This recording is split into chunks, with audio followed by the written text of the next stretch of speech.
Hello guys, so welcome to our YouTube channel A plus mentor. So last time हमने pedagogy के 2 chapter finish कर लिए थे। अभी जो थर्ड चैप्टर है उसका नाम है influence of heredity and environment. So चलो स्टार्ट करते हैं। तो देखो, हमारे पास क्या है, जो ह्यूमन बींग्स है ना, अगर बात किया जाए ह्यूमन बींग्स का, वहाँ पे क्या होता है कि उनका एक कॉमन जेनेटिक स्ट्रक्चर होता है। ठीक है, कॉमन जेनेटिक स्ट्रक्चर है, बट जो हमारे जो जेनेटिक ट्रेट्स होते हैं वो काफ़ी हद तक क्या होते हैं, डिफर होते हैं। क्योंकि जेनेटिक ट्रेट्स है ना, वो हम क्या कहाँ से एक्वायर्ड करते हैं, अपने पेरेंट्स से। अब देखो जेनेटिक स्ट्रक्चर क्या होता है, जेनेटिक स्ट्रक्चर क्या होगा, जैसे अब डीएनए डीएनए ले लो। ठीक है, अब हर पर्सन में डीएनए अवेलेबल होगा। ठीक है, अब डीएनए किससे बना होगा, एडिनाइन ग्यूनाइन, वहाँ पे पेयरिंग होती है, कुछ हमारे पास कंपाउंड होते हैं। तो वहाँ पे एडिनाइन ग्यूनाइन साइटोसाइन और थायामाइन, ठीक है, ये सब प्रेजेंट होता है। ठीक है, अब जितने भी डीएनए होगा ना, जिसका भी डीएनए दोगे वहाँ पे ये कंपाउंड्स प्रेजेंट होंगे। बट ठीक है, अब जेनेटिक स्ट्रक्चर तो क्या हो जाएगा, सब में डीएनए है। ठीक है, जेनेटिक स्ट्रक्चर क्या हो जाएगा, सबका सेम हो जाएगा। लेकिन जो जेनेटिक ट्रेट्स होंगे, जेनेटिक ट्रेट्स में हमारे क्या आ जाएगा, जैसे आई कलर हो गया, हेयर कलर हो गया, बॉडी टाइप कैसा है, हाइट कैसा है, स्किन कलर हो गया, ये सारा किस में जेनेटिक ट्रेट्स में आ जाता है। ठीक है, अब ये जो ट्रेट्स होंगे, हम इस तरह भी कह सकते हैं genetic traits mostly based on किस पे बेस करते हैं, वो जीन्स पे। ठीक है, तो ये जो जेनेटिक ट्रेट्स होते हैं ये हमेशा क्या होते हैं, डिफर होते हैं। ठीक है, पर्सन टू पर्सन क्या कर जाएंगे, वेरी कर जाएंगे। क्यों? क्योंकि जितने भी जेनेटिक ट्रेट्स होंगे ये हम कहाँ से एक्वायर करेंगे, अपने पेरेंट्स से, हेरिडिटरी। ठीक है, तो अब देखो, हम अगर हेरिडिटी को डिफाइन करना है तो it may be define as a transmission of genetic traits from parents to their children. Heredity क्या हो जाएगा, transmission of genetic traits from parents से किस साइड, बच्चों की तरफ, टू देयर चिल्ड्रन। इसमें क्या क्या आ जाएगा, नेचर आ जाएगा। ठीक है, बच्चों का करेक्टर ट्रेट्स आ जाएंगे। ठीक है, बच्चों का लुक्स आ जाएगा, बच्चे का इंटेलिजेंस लेवल आ जाएगा, और कोग्निटिव स्किल्स भी किस में आ जाएंगे, इसमें हेरिडिटी में आ जाएंगे। ठीक है, तो ये हो जाएगा आपका डेफिनेशन ऑफ हेरिडिटी। अब देखो, इफेक्ट्स क्या होता है हेरिडिटी पे, किस किस पे, अगर हम फिजिकल करेक्टरिस्टिक्स लेते हैं, अगर बच्चे का करेक्टरिस्टिक्स लेते हैं, बच्चे का इंटेलिजेंस लेते हैं, तो यहाँ पे हेरिडिटी बहुत ज़्यादा इंपॉर्टेंट रोल प्ले करता है इन सब चीज़ों में। अगर बात करते हैं फर्स्ट फिजिकल करेक्टरिस्टिक्स की, तो हमने लास्ट लेक्चर्स में भी पढ़ा हुआ था कि फिजिकल करेक्टरिस्टिक्स में क्या क्या आ जाएगा, बच्चे का हाइट, ठीक है, बच्चे की फिजिक, ये सारा किस में आ जाएगा, फिजिकल करेक्टरिस्टिक्स में। अब देखो, फिजिकल करेक्टरिस्टिक्स किस पे डिपेंड कर देंगे, ऑब्वियसली उसके हेरिडिटरी। ठीक है, उसके पेरेंट्स पे, बच्चे के पेरेंट्स का हाइट कैसा है, ठीक है, बच्चे के पेरेंट्स के हेयर का कलर कैसा है, आईज कलर कैसा है, ये सारे किस पे डिपेंड करते हैं, हेरिडिटी। ठीक है, हेरिडिटी पे डिपेंड करेंगे। ठीक है, अब जो हेरिडिटी इफेक्ट्स होते हैं ये किस पे डिपेंड करते हैं, मैंने आपको बताया जीन्स पे। ठीक है, जीन्स और क्रोमोसोम पे डिपेंड करेगा। अब देखो, जिनके पेरेंट्स का हाइट अच्छा होगा उनके बच्चों का हाइट भी अच्छा होगा। ठीक है, जिनके पेरेंट्स का फिजिकली अच्छी तरह फिट है, स्ट्रांग है, तो बच्चे भी क्या होता है, फिजिकली स्ट्रांग होंगे। ठीक है, तो इस तरह हम कह सकते हैं जो ऑफ स्प्रिंग्स होंगे, जो बच्चे होंगे, वो क्या करेंगे, मोस्टली रिजेंबल्स करते हैं किसके साथ, अपने पेरेंट्स के साथ। तो ये तो हमारा था कि जो हेरिडिटी का इफेक्ट है वो कैसे फिजिकल करेक्टरिस्टिक्स को इफेक्ट करता है। नेक्स्ट हो गया हमारे पास करेक्टर।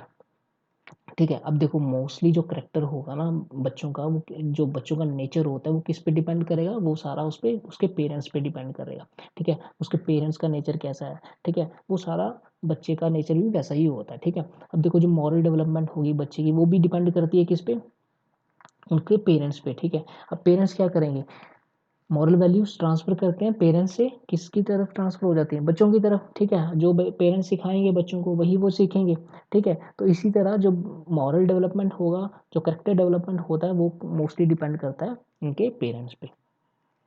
फिर हम बात करते हैं इंटेलिजेंस लेवल का। ठीक है, अब मैंने आपको बताया है कि इंटेलिजेंस लेवल भी किस पे डिपेंड करेगा, पेरेंट्स पे। ठीक है, कैसे बच्चों का डिसीजन मेकिंग कैपेसिटी है, ठीक है, कैसे बच्चे एनालिसिस करता है, ठीक है, ये सारा किस पे डिपेंड करेगा, कितना बच्चा इंटेलिजेंट है। अब वो इंटेलिजेंट कैसे होगा, वो किस पे डिपेंड करेगा, उसके पेरेंट्स पे। अगर उसके पेरेंट्स इंटेलिजेंट है तो बच्चा भी क्या होगा, इंटेलिजेंट होगा। अगर उसके पेरेंट्स डल होंगे तो उनका बच्चा भी क्या होगा, डल होगा। ठीक है, इसी तरह की एक डेफिनेशन दी है, according to H H Goddard, intelligence parents will have intelligent children while dull parents will have dull children. ठीक है, तो ये हमारे पास इंटेलिजेंस का आ गया, ठीक है।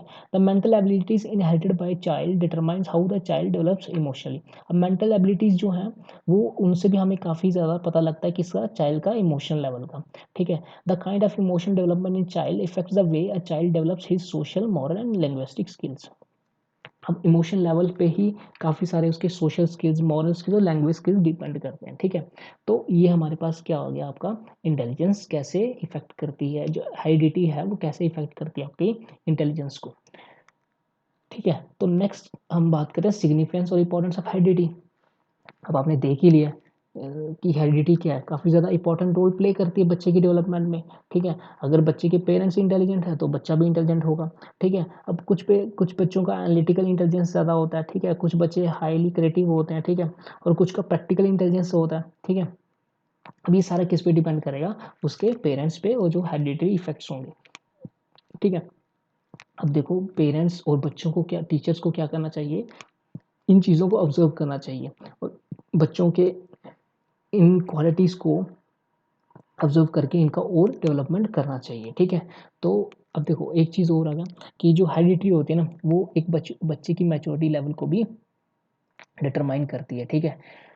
तो उसके बाद आ गया जो हेरिडिटी है वो डिटरमाइंस करते हैं पर्सनैलिटी को भी, ठीक है। पर्सनैलिटी में क्या हो जाएगा, टेम्परामेंट आ जाएगा, ठीक है।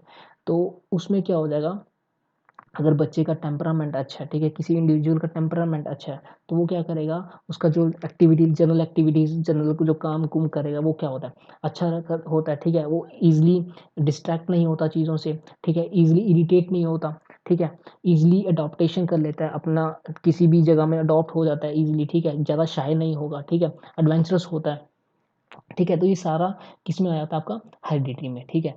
तो टेम्परामेंट भी बच्चे को कहाँ से मिलेगा, हेरिडिटी से होगा ना, ठीक है। तो ये सारी चीज़ें क्या आ जाती हैं आपकी हेरिडिटी, ठीक है। हेरिडिटी आपको कैसे ये चीज़ें इफेक्ट करती हैं। नेक्स्ट हम बात करेंगे, हेरिडिटी तो हमने फिनिश कर लिया, अब बात करते हैं इन्वायरमेंट का, ठीक है। तो आपको पता है अब ये तो है नहीं कि सिर्फ हेरिडिटी से चीज़ें ही डेवलप हो जाएंगी, ठीक है। इन्वायरमेंट भी काफ़ी ज़्यादा इंपॉर्टेंट रोल प्ले करता है, ठीक है। तो सबसे पहले हम बात करते हैं कि इन्वायरमेंट क्या होता है। इन्वायरमेंट क्या हो जाएगा, हमारा सराउंडिंग्स, ठीक है, हमारा आसपास क्या है, ठीक है, वो किस में आ जाता है, सराउंडिंग्स में, ठीक है, हमारे इन्वायरमेंट में आ जाता है, ठीक है, सॉरी।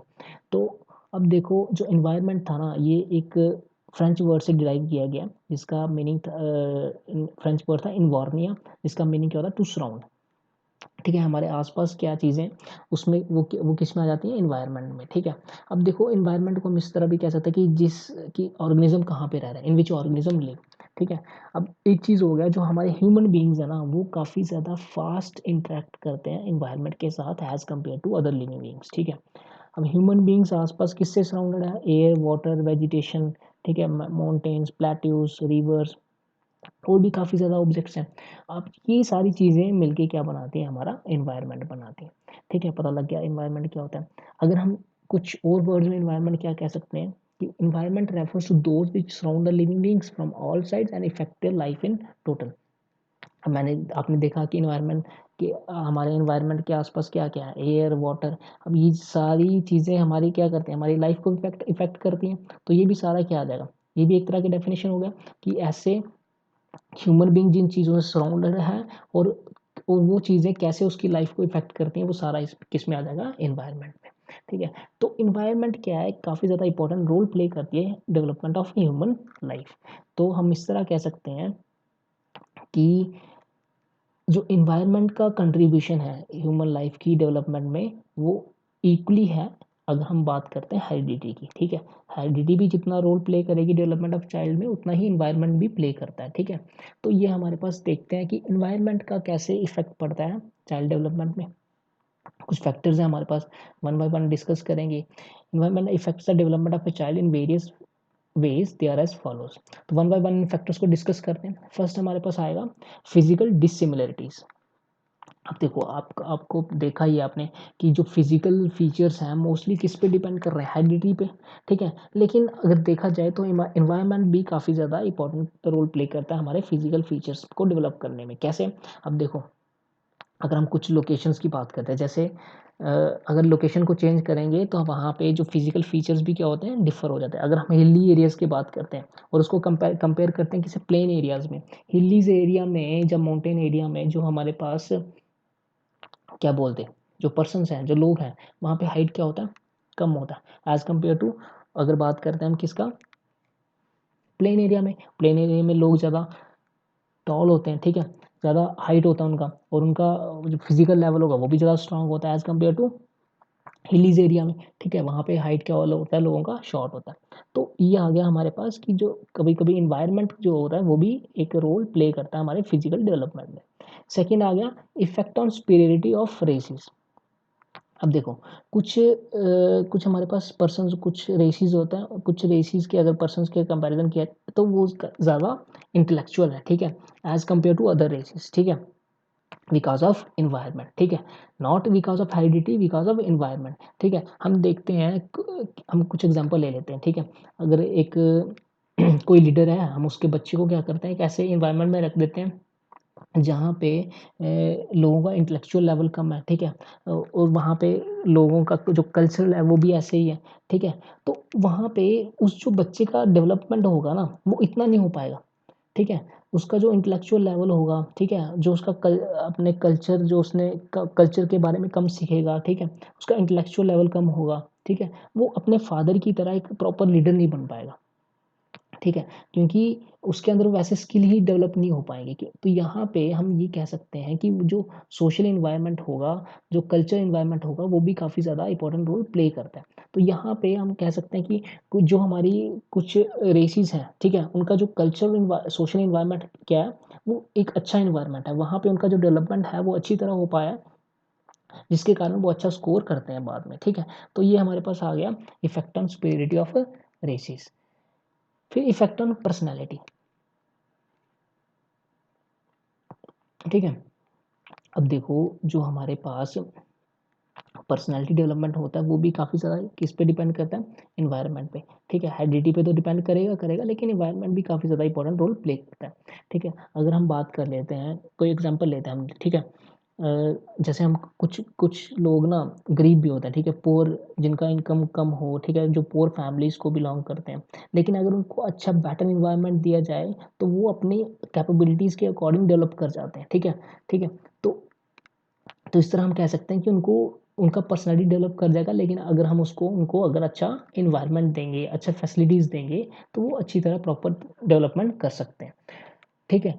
तो इस तरह अगर एक एग्जांपल लिया था उन्होंने, क्या था, न्यूमैन, फ्रीमैन और होल्जिंगर ने क्या किया, कुछ 20 पेयर ऑफ ट्विन्स लिए, उनको डिफरेंट डिफरेंट इन्वायरमेंट में रख दिया, ठीक है।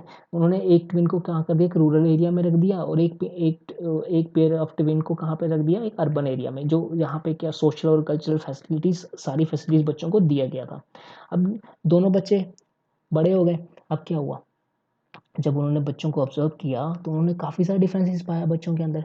उन्होंने देखा कि जो बच्चा रूरल बैकग्राउंड से था, उसमें काफ़ी ज़्यादा एंग्जाइटी था, ठीक है, ठीक है, उसका स्ट्रेस लेवल काफ़ी ज़्यादा हाई था, ठीक है, इंटेलिजेंस लेवल काफ़ी ज़्यादा हाई था, लो था, ठीक है, एज़ कम्पेयर टू जो बच्चा कहाँ पे था, अर्बन एरिया में, ठीक है, वो केयर फ्री था, इंटेलिजेंट था, ठीक है, उसको काफ़ी ज़्यादा फैसिलिटीज़ मिल रहा था, इसलिए उसका क्या हुआ, वो अच्छी तरह ग्रोथ कर पाया। तो यहाँ पे क्या आएगा, जो इन्वायरमेंट है वो काफ़ी ज़्यादा रोल प्ले करता है बच्चे की डेवलपमेंट में।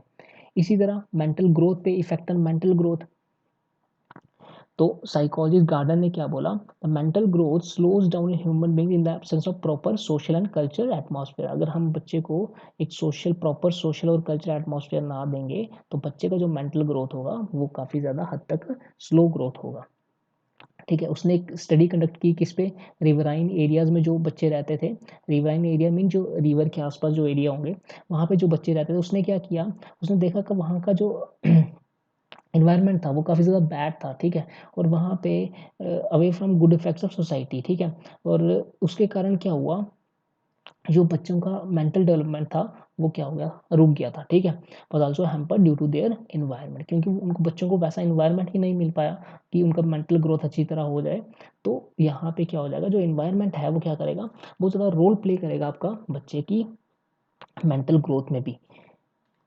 फिर क्या आ गया, environmental multiple effects on growing children. तो आपने देखा जो एक बच्चा ग्रो कर रहा है तो इन्वायरमेंट उसका फिजिकली, मेंटली, सोशली, तो इमोशनल एस्पेक्ट्स होंगे, यहाँ पे इन्वायरमेंट क्या करेगा, काफ़ी ज़्यादा इंपॉर्टेंट रोल प्ले करता है। ठीक है, एग्जाम्पल लिए उन्होंने, एक study of a child who was reared in deep forest shows that he was reared among wild animals. ठीक है, अब एक बच्चा था जो फॉरेस्ट में रहता था।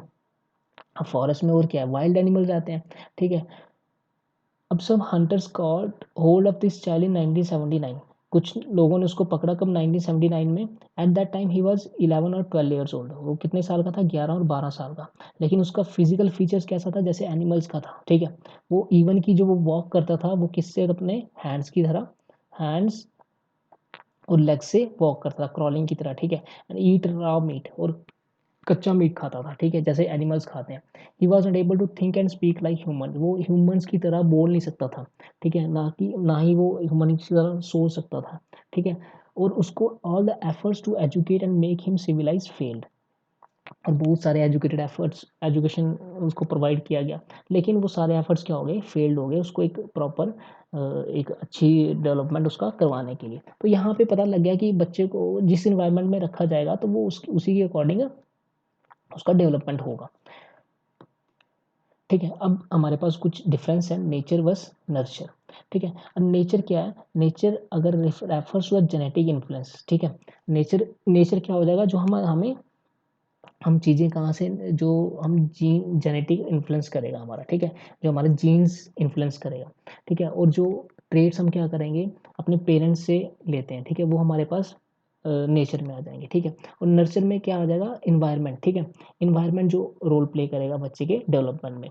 ठीक है, अब हमारे पास कुछ फिलोसफर्स है लाइक प्लेटो एंड सोक्रेट्स। उसने क्या बोला, A child is born with intelligence, talents and skills that is regardless of environment। उसने क्या बोल दिया कि उसने अपना अपना व्यू पॉइंट दिया कि जो बच्चे का इंटेलिजेंस लेवल है, स्किल्स है, टैलेंट है, वो किस पे डिपेंड करता है, वो इन्वायरमेंट पे डिपेंड नहीं करता। ठीक है, लेकिन thinkers like John Locke believe that the mind starts like a blank state and knowledge is determined by experience. लेकिन जो जॉन लॉके थिंकर्स था, उसने क्या बोला, जब बच्चा पैदा होता है तो उसका एक जो बच्चे का माइंड है वो क्या है, खाली है। ठीक है, और वो कैसे नॉलेज गेन करता है, अपने एक्सपीरियंस के साथ। ठीक है, अब लेकिन however the impact of nature and environment and child development is equally essential. लेकिन अभी हमने देखा ही है। ठीक है, हेरिडिटी भी स्टडी किया, उसके बाद आपका इन्वायरमेंट को भी स्टडी किया। हमने देखा कि जो दोनों फैक्टर्स हैं वो काफ़ी ज़्यादा इंपॉर्टेंट फैक्टर्स हैं जो एक बच्चे की डेवलपमेंट में रोल प्ले करते हैं। ठीक है, heredity begins the moment an ovum is fertilize well the role of environment begins with the birth of the child. तो हेरिडिटी कब बिगिंस कब होता है, जब ओवम फर्टिलाइज होता है। ठीक है, और रोल ऑफ एनवायरनमेंट कब बिगिंस होता है, जब हम बच्चा जन्म लेता है। ठीक है, both play their roles through the life of a child.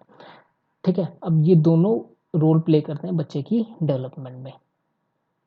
जैसे हम एग्जांपल लेते हैं रेसलर की, has a strong body type due to genetic influences. अब एक रेसलर का अच्छा बॉडी है किसके कारण, उसका जेनेटिक जीन्स के कारण। ठीक है, जो उसने हेरिडिटरी इफेक्ट्स हैं। ठीक है, लेकिन उसका जो फिटनेस और स्टेमिना होगा वो किस पे डिपेंड करेगा, उसके फूड पे। ठीक है, उसके सराउंडिंग्स पे, कहाँ पे वो रह रहा है। ठीक है, क्या क्या चीज़ें वो प्रैक्टिस करता है, ये सारे उस पर डिपेंड करेगा। तो यहाँ से हम इस डिस्कशन से हम ये निकाल सकते हैं कि हमारे पास जो हमारे हेरिडिटरी और जो आपका इन्वायरमेंट है, दोनों प्ले करते हैं एक रोल बच्चे की डेवलपमेंट में। Okay guys, thank you, bye.